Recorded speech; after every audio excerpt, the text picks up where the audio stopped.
So I'm going to ask you guys a very specific question. Is it just me, or is the past 12 months, have we seen broader adoption and pickup and coverage about our affiliate and partnership space, right? It's kind of crazy. The rising tide, as we call it. And so now we're going to call up our Senior Director of Partnership Development, Sarah Crosby, and her panelists to talk about this rising tide and the trend that we've all known about for a decade. So thanks. Come on up. But thank you, guys. My name's Sarah Crosby, and I'm part of Impact's Lab Partnership Development team, and we focus on business development, and we work on strategic partnerships. And we leverage Impact's tech in new and interesting ways to make these partnerships happen. So I am absolutely thrilled to be here today with some amazing panelists that I've known for years that are doing some really exciting things in the e-commerce space. So I would love to turn it over to you guys. Please introduce yourselves, talk about your company, and how you connect with consumers. So who wants to start? Do you want to start at the end over there, Jeremy? All right, I'll be first. Okay, cool. Jeremy Aaronson, I am the Vice President at Upsell.com. I have been there for 15 years now.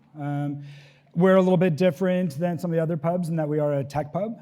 So we have a lot of insight into consumer journey, which we're going to talk a lot about today, and hopefully tell you some of the ways that we're doing that. Hi, I'm Nancy Lee. I'm president of myregistry.com. We're in the happy business. So we're all about gift-giving events. We were the first universal gift registry platform out there. Had a really interesting uphill battle in the beginning with the affiliate industry because nobody understood what we were doing, and everybody's like, gift registry is not an affiliate model. And we were like, well, it is now. So fast forward 15 years, we're here. Hey everybody, I'm Carol Lappin, and I'm the General Manager of Shopping at Consumer Reports, and I also head up Business Development and Partnerships. So I think many people, hopefully most people, have heard of Consumer Reports. You may or may not know that we're a nonprofit. We're independent. We don't take advertising. So imagine trying to run an affiliate business with such a model. Hi, everyone. I'm Jessica Seib. I'm the Vice President of Commerce Partnerships at BuzzFeed, Inc. We are the curators of truth, joy, entertainment, and shopping on the internet. Hopefully, all of you have been sucked into one of our quizzes at some point, but I'm excited to be here and to be speaking on a panel with these great leads. Hello, is this working? Yeah. Hey, I'm Faique. I'm the founder and CEO of Hamster Garage. We're a partner marketing agency. We manage programs for brands like Airbnb, Canva, Turo, Truebill, and prior to that, I worked at Airbnb in-house. Awesome. Well, thanks, you guys. So excited to have an interesting discussion. And I think it's great because, I was listening to Bryce's panel, and there was a lot of good themes and trends that I think we're going to kind of build on in this conversation today. So my first question for you all is, how has e-commerce really changed over the past few years, because a lot of things have happened, and have you, as a company, adjusted to those changes? Who wants to kick it off? All right. Carol, you want to go? Sure, I'll start. Okay. I'm the one with the microphone because the one that clips on didn't work. And the guy said to me, "That's horrifying." Thank you. I'm not nervous. So what hasn't changed in 5 years? What hasn't changed in 2 years? And I think the one thing Consumer Reports has learned, remember, we're like an 86-year-old brand. We are the originators of product reviews. Everything comes up from our labs. Physical labs, we test products in physical labs. Over 2 years ago, the world shut down. No labs, no products coming in, facing supply chain shortages. Holy moly, if we didn't learn how to be agile over the last 2 years, that was what we had to do. We had to sort of step back, remember what we do that's unique and different, and then do more of it and do it differently. So everything, like I said, comes out of our lab testing, our surveys. We run surveys all year long. But if you're not in an office and you're not in those labs and bringing those products in, what do? Well, we also have amazing writers and editors who are subject matter experts. As a matter of fact, we have a classically trained chef who is one of our writers, went to Johnson & Wales, has a degree in culinary arts, and was a professional chef. So what did we do? We're sending all the pizza ovens to your house upstate. You're going to take all the pizza ovens. You are the guy. We're all going to just sit there and watch you while you test the pizza ovens. This is not something that we ever did before. All the products that we test are done through the labs, lab protocols. But you know what? Our writers are incredible experts. So we've developed a new series over the last 2 years called Outside the Labs. And so what this did was taught us how to pivot, how to expand our expertise, how to recognize all the experts that are in our company and let them do what they do best. We have a lot of trust out in the world because of how we do what we do. So we really continue to capture the trust economy. But everything that we test, all the categories that we were in, we saw the hockey stick of growth, first year or two of the pandemic. Now what's happened? The hockey stick has flipped down a little bit. So we just need to continue to sort of open ourselves up and be agile as much as possible. I think you said a really important point and used an important word, which is pivot. I was going to say the same thing. Right? And pivot is like the center point of how we all need to be running our businesses, because becoming relevant and being able to pivot according to what's going on in the world is what allows us to be able to grow. So for our perspective, during the pandemic, all of a sudden there was no wedding business anywhere in the world. It wasn't just the United States and Canada. There were no weddings in the UK. There were no weddings in Australia. So we ended up kind of pivoting our business and focusing on these other alternative events. All of a sudden, the kids couldn't have graduation parties. So what were they doing? They were coming to us and creating graduation registries. In 2020, nobody wanted to be able to go into the stores to do Christmas shopping. So what was everybody doing? Coming to us and doing Christmas shopping on my registry, creating those lists that are like, little Santa lists, but now they're click-through links with affiliate tracking in them. Thank you very much. So pivoting and becoming relevant and kind of adjusting with what's going on in the world, that is so important for all of us. And I think the pandemic really taught every one of us how we can either survive, not just survive, or how we're going to thrive in this new world. I think a lot of partners also pre-pandemic were prepped for this type of behavior, whether we knew it or not, because it's not a pandemic, it's an algorithm change, it's an iOS update, it's a new platform technology that then drives traffic to your sites or other places in a different way than it has before. And we've always had to operate in this way, but then the pandemic accelerated it times 10. So the inner workings of all of our businesses had that fabric innately, and then a lot of us saw a lot of success in the last 2 years being able to adapt readily to those types of changes. So I think it's not going to stop. Once the world returns back to normal, I think it'll continue, just with different patterns and new tactics for innovation. Yeah. And Jeremy, do you guys have anything else? Well, I was going to say I think the pivot that we've seen, especially within the consumer journey, is the impulse buy to the really thinking about it. They talked about it earlier, right? We see a lot of that, and how do we engage and use data thoughtfully to help the consumer make the decision, but on their own timetable. Whether that be with different services or whatnot, and then add the pandemic on top of that, and you have, like you said, product issues or delays and whatnot. And then how do we take brick and mortar that's then running online and help them pivot, because they're dealing with all this at the same time. So running different things where we're able to hey, a store is closed, but we can help you online with the same experience. And how do you talk about that? Mm-hmm.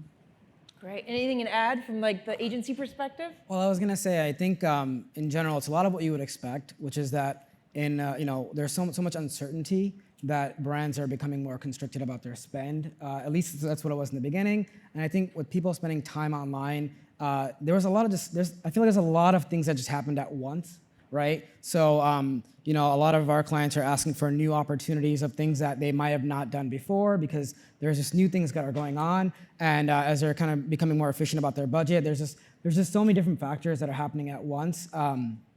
So I feel like, what mentioned iOS 14, rising costs on Facebook, because of all of those things together, it's like, what else can we do that takes advantage of all the trends also that are everything's happening at once, right? So people are spending more time online. There's new opportunities in platforms to leverage. Prices are going up. And so when you put all of that together, it's like, one, everyone's being more conscious about cost and optimization, but they're also willing to try new things that have a potential to work and scale. Awesome. Well, the themes I got out of that is that there's a lot going on both sides of the coin. And where we sit in the partnerships lab at Impact is we get to talk to publishers, brands, and agencies all the time. And it's about those two parties talking together and sharing information and talking to each other about the changes and how to adjust.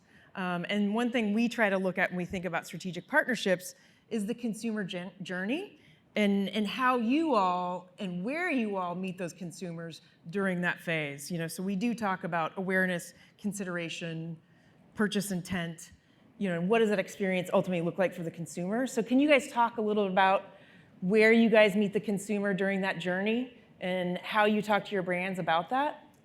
I'll kick that one off, actually. Okay, cool. So I actually love that question because I think it's kind of what I'm saying still, which is that there's such an explosion of touch points of where the consumer interacts with, across their buying journey. And I think brands, again, on the brand side, even as a publisher, like you have brands that are, there's this, for instance, like for our clients, there are other things that did not exist 5 years ago, whether that's Rocked, which is a platform where you'll see ads on the receipt at the post-transaction survey, right? Whether that's Yelp using their data to run ads on behalf of your, which is still partnership marketing because you're leveraging their first-party data, right? So you see all of these things that are happening that are new platforms, new opportunities that I think brands are looking for help how to navigate them, which ones are worth it for us to explore, how do these things fit together, and I think it's getting more and more. And I think, one more thing to add, which is that, I think we've been hearing about all of this all day, which is that, content and influencers. And I think another way to frame it perhaps is that there's this chart that shows you Google searches. And it talks about how, 10 years ago, the trend was cheapest XYZ. And now it's that same chart, like the graph is going this way for cheapest. Meanwhile, the inverse is best. Right? And so when you're looking for the best item, you're gonna go to the BuzzFeed and figure out, okay, BuzzFeed is saying this product is the best. I trust that more than what's the cheapest product. Likewise, you trust influencers. And I think, and you trust other brands. So I think that really tells you that people are looking for things from a source they trust, and it's not gonna be the brand themselves usually. Mm-hmm. Good point. Does anyone want to kind of carry the conversation forward off that one? I would say from our perspective, traditionally BuzzFeed is a media company. Having birthed this commerce arm in the last 6 years, we do speak to our partners very fluidly about what they value in terms of touch points throughout the consumer journey, whether it's leaning into traditional advertising or activating lower in the funnel through content, also knowing that we aren't the lowest touch point in the consumer funnel compared to cashback, coupon sites, other players in the space, knowing our strengths, knowing where we add value, and helping them amplify their total campaign because we know that we're not the only partner being included on an RFP or a package proposal. Where can we add value? Where can we help them optimize towards, let's say we're driving the clicks, but they're converting on Honey or another partner. What is that value of that consumer, and how can we work together more collaboratively to understand the value of our touch points, included or not included within that total package and total ecosystem? So yes, we try to first dissect the root of their objectives, understand what their goals are, and then expand 360 view beyond that of how can we work together more strategically and combine our viewpoints, what we see through the networks versus what they see holistically, and build more robust strategic activations for each of our brands. Also, brands don't convert the same way. Each program is unique. So a travel partner, for example, is going to see a longer transaction window. We're not always going to see the strongest last click versus a sale partner is going to easily convert within the same session, same window, or within the days following, and being thoughtful about what that means for the different clients or brands that you're speaking with. Well, we think about partnerships in a very strategic way. First, there's the price of entry, which is our shopping program. We want to have retailers and D2C brands in our program, but we're always thinking about how to leverage them, and I think about it in terms of rungs of a ladder. And the lowest rung of the ladder is being an affiliate, being on our affiliate program. But what we're looking to do is provide unique and exclusive value to our paid members. Remember, we have a paywall. So we're driving people in on consideration. We're doing best ofs, we're doing roundups all the time. But our members, our paid members, are very careful researchers. They know what we do. They know that we're testing in the labs, that we're surveying people. But we want to give them something that's super special. And so we have a paid membership program, and people are, getting a little bit of subscription fatigue. So how can we make the value prop of our membership really be meaningful? That's when we work with our partners to get them up to that second rung of the ladder, which is a more strategic partnership, and talk to us about being willing to give exclusive savings to our paid members. So hoping to move our audiences from consideration phase more deeper into the funnel, into purchase. We have model pages behind our paywall, and we're delivering those exclusive savings opportunities to our members, which has really worked out very well. We've worked with a number of you in the audience today, and so we are continually looking to push our partnerships into more strategic focuses and to deliver more and more to our members. So we have two very distinct customer base. We have the people who come to us because they want to create that gift list, and then they share it out. And then, of course, we've got the purchasers. And the purchasers are the ones that are bringing the unique value, or actually the incremental value, to the retailers, because it's our platform that enables them to have these sales, because many of the companies, thousands of the companies that we work with, don't have gift registries of their own. So it's very segmented. And I think that one of the key pieces of growth and success in the affiliate industry is really being able to segment out your people, figure out what their journey is going to be, catch the right person at the right time, and make sure that you're influencing them in the way that is not only good for them, but also good for the partnerships that you have with your retailers.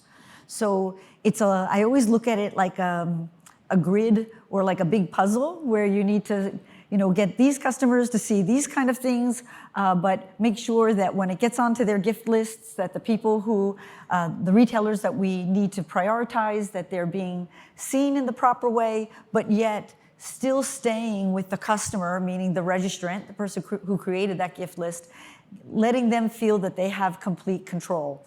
So we allow people to add anything they want on the gift list, and we don't even care if it's monetizable, because the non-monetizable items are all about goodwill.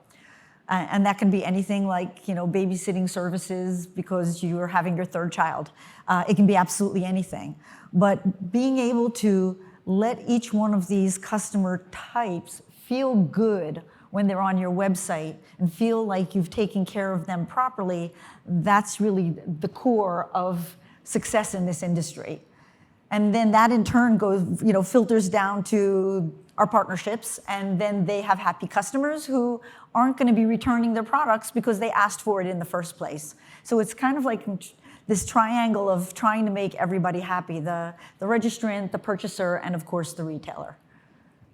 So we have, again, unique perspective in that we are there with the consumer while they're making this journey. So we're able to see a lot of data points, what they're purchasing, what they're not purchasing, what are they looking at, and then we've been thinking about it this last couple of years is how do we, again, use that in a I keep saying respectful way, because as we know, data and all the security and all that behind it, how do we use that in a respectful way? And it was actually interesting to hear David talk about it this morning in how do we get merchants to start talking to each other and working with each other to help reduce effective CPA, et cetera. So we're doing that this year. That was a big focus is introducing light clients. I think you gave the example of the wine company and the box company, but the same thing, college companies, putting them together. How do they work together to help sell each other's products? Again, partnership. Mm-hmm. Partnerships can be in all angles, whether it's merchants, publishers, agencies, networks, whatever. We need to do it everywhere. Yeah, I know data transparency and tech requirements, it's something that we talk about as a team quite a bit when we're dealing with strategic partnerships. So, and you guys have talked about data, but can we dive a little bit deeper? What specific data requirements and information do you really need in order to set up a partnership for success? I can start there. I think, all the things that we're doing across the board are so distinct sometimes that you need to want to have strong alignment. There are so many things you need to align for, right? Whether that's what is the engineering team's resources and availability for trying different things, whether it's integrating pixels, different PII exchange, if you're depending on the partnership. So you need to coordinate so many things, which is very difficult, right? You need to be able to make sure you have engineering, creative support, and can we leverage impact, or are there other things outside that we need to incorporate? And it often takes I think the bigger thing when it comes to these things is what is the lowest fidelity pilot we can do to try this out, to test it out, and if it works, we can scale it, right? Whether it's can we avoid any engineering for now to try it out, and if it works, we can scale it, right? So that's how we think about it as an agency, is how can we just the quickest way to test it out, and if it works from there, we can do the full-blown version of this, which might be more data integrations, more touch points, additional compliance and whatnot, so. Yeah, I think that's the key, just testing, trying new things, and that's what's great about the business that we're in. Yeah. So anything else to add there on data and requirements? And Yes, so much to add, actually. I was going back to the previous question where we were talking about how to deepen relationships, how you poise yourself in market, depending on where you're trying to attract customers within the funnel.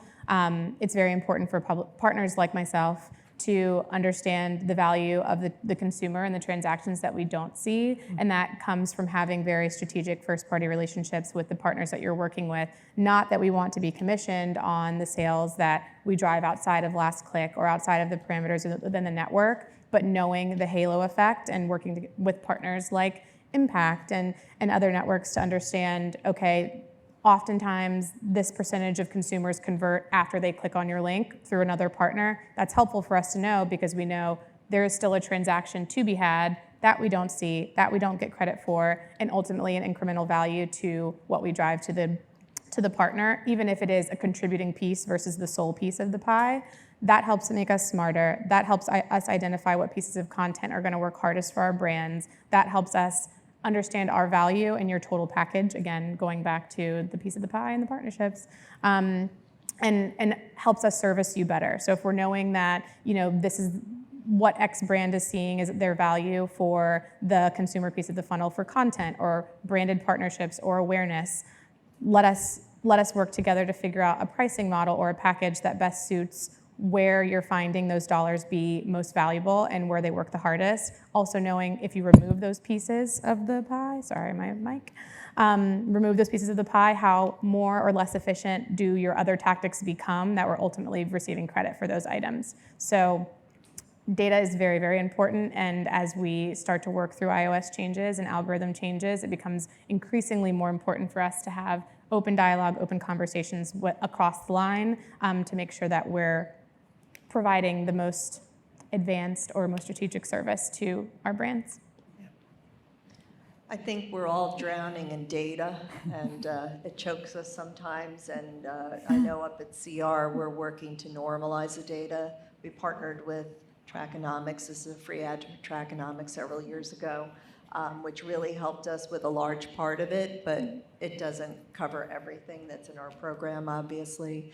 So what we're looking to do is get the data, take a look at it, see are people coming to us and buying the thing that they were researching, or did we just provide a front door off to a retailer to go buy other stuff? And if it's the other stuff, how do we take that information, bring it back, understand perhaps it's an accessory to a dishwasher that they've already bought? How do we connect those dots? How do we serve our consumers better by understanding what they've bought, what they're looking for, and what they've actually bought, and where can we take that information back to our labs, to our editors to say, okay, we've noticed a lot of filters being sold for a dryer, and we're not covering that. We need to provide a consumer service. We need to help our members actually buy the things that they need. So the drowning in data has just sort of caused us to really ramp up what we're doing with data and normalizing it and drawing insights from it so that we can bring it back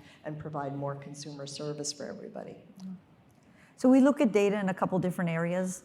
First, we have to get everything onto the gift list. So for the advertisers, when you don't have good product data feeds, our scanner doesn't work. So that means if they walk into your store and they scan something, they're going to get a bad result. So we really try to work with all of our partners and focus very heavily on encouraging them to provide the networks with really accurate product data feeds. I'm sure I'm not alone with people as a publisher with frustration when the feeds are incomplete, they're not working properly, or they're missing, for us, UPC codes, because a lot of advertisers didn't put them in historically.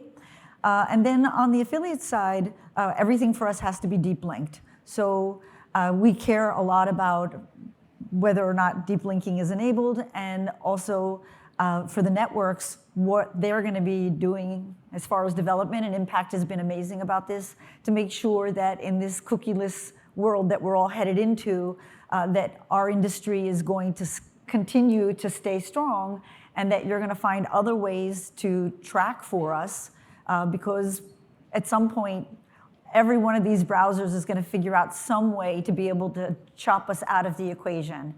So we need to make sure that that doesn't happen.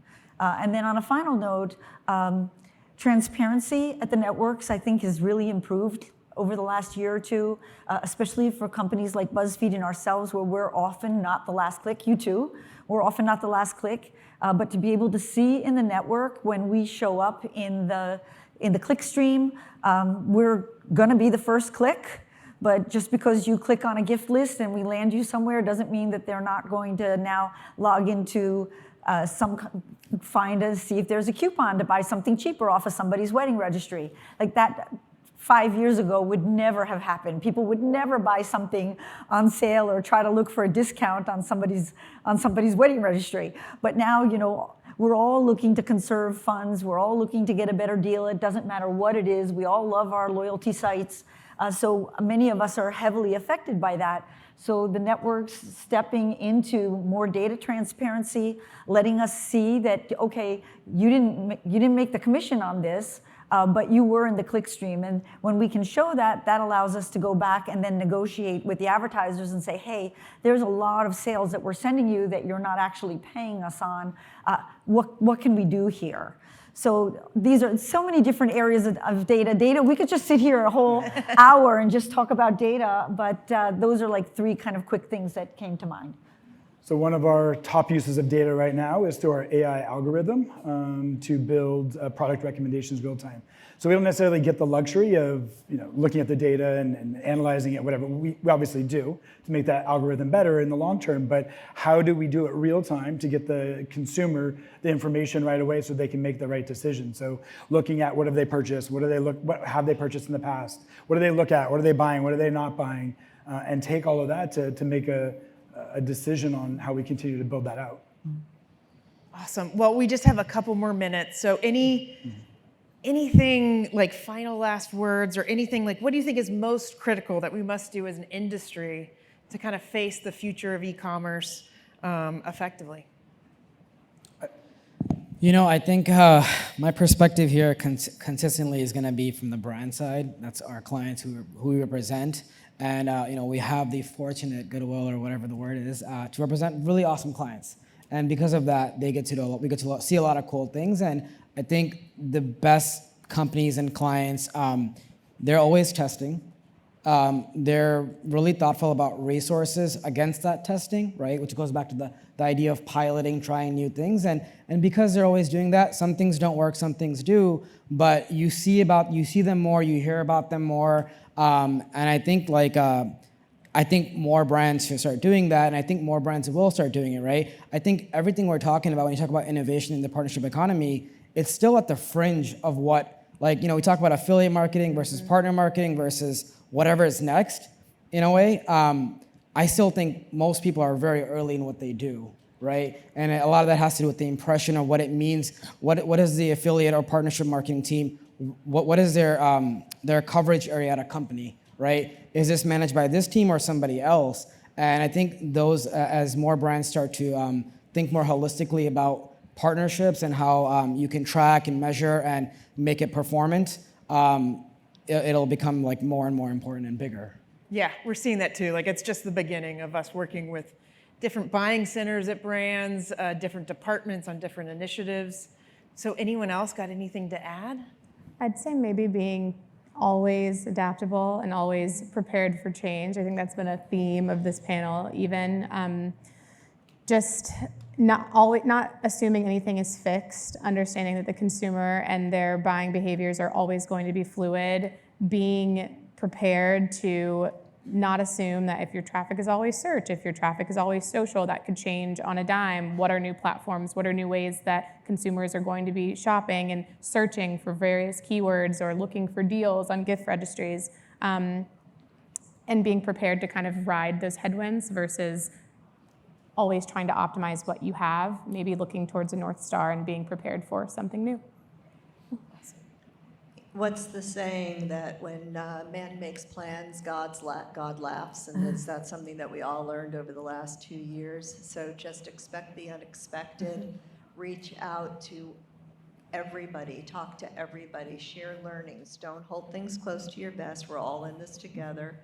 Partner with people. Test things out. And just be open to being agile and understand that partnerships are an art and a science. So you need the data, that's the science, but the art is relationships and talking to each other and being active listeners and sharing goals and understanding that sometimes the goals that you want that are on the table are not going to meet your partner's goals, so you have to compromise, and that's where the art comes in with partnerships, and I think that's what we all have to try to be very open to.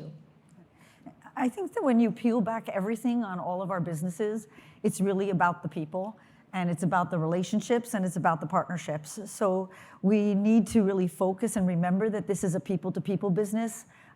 It's so different than so many other industries, but the relationships that we have through the affiliate channel and these partnerships are crucial, and we need to work to cultivate it. And also, I think that, as a publisher, we also try to make partnerships with other publishers.